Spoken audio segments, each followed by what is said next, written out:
Goeiedag geliefde en welkom by die laaste dag van ons Paasreeks Gelyk aan die kruis, 'n liefde so groot. Wat 'n reis was dit nie, van God se eerste liefde tot sy soekende hart, die kruis wat die bewys is en die woorde, dit is volbring.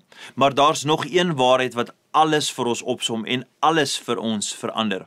As hy vir ons gesterf het, leef ons nie meer vir onsself nie. Dis 2 Korintiërs 5:15 wat vir ons die perfekte antwoord gee op alles wat Jesus vir ons kom doen het. Dit sê, hy het vir almal gesterf sodat die wat lewe nie meer vir hulle self sal lewe nie, maar vir hom wat vir hulle gesterf en opgewek is. Geliefde, jy sien, Jesus se liefde vra vir meer as net erkenning. Dit vra eintlik vir oorgawe. Die kruis is nie net daar om te bewonder nie, dit is daar om jou en my te verander. Dit spreek woordelik die draaipunt van ek leef vir my eie planne na ek leef vir hom. Geliefde, sy liefde is so groot dat dit jou nooit dieselfde kan los nie. As jy in Jesus Christus vashardloop, dan verander dit jou hele lewe. Hierdie is eintlik maar die dieper insig. Ware liefde is liefde wat transformeer. Die liefde van Jesus vergewe jou sonde, dit was jou skoon, gaan jou nie net hemel toe neem nie, maar jou lewe nou radikaal verander. Jy leef nou met 'n totale nuwe identiteit, en daai nuwe identiteit is nie ek is die een wat probeer nie, maar ek is die een wat geliefd is. En jy leef nou met 'n nuwe doel, nie wat kan ek kry nie, maar hoe kan ek ons hemelse Vader eer? So vandag vra ek jou, vir wie leef jy? Vir wie leef jy vandag? Lewe jy nog om mense tevrede te stel? Lewe jy uit skuld of uit vrees of uit plig uit? Of leef jy vanuit die vryheid van liefde vir die een wat alles vir jou en vir my gegee het? So prakties, geliefde, vandag vra die Heilige Gees om jou te help met oorgawe. Vra hom om jou te help om oor te gee. Sê dalk, bid hierdie, Here, wys my die areas waar ek nog vir myself leef, en help my om dit aan U oor te gee.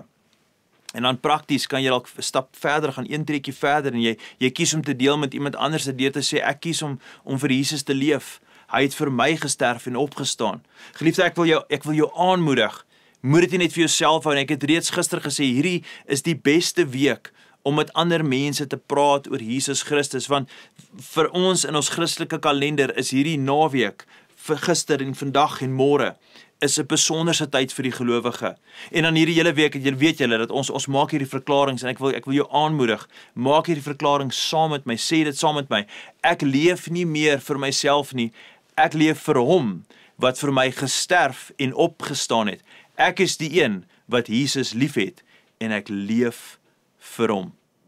Ek hoop dat hierdie week se oordeenkings het jou hart gestrek en jou gedagtes gegroei en meer as enigiets vir jou laat besef dat Jesus Christus het kom sterf vir jou asof jy die enigste een is vir wie hy kom sterf het. Jy is die een vir wie hy werklik alles gegee het en vir wie hy so lief is.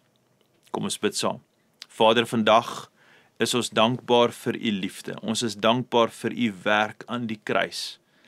Here, ons begryp vandag meer as enigiets, dat dit gaan nie net oor ons verlossing nie, maar dit gaan absoluut oor ons transformasie ook. Dis nie net om hemel toe te gaan en by Jesus te wees nie, maar is om nou 'n getransformeerde lewe te lewe, 'n lewe van oorgawe waar ons nie ingee nie, ons gee oor.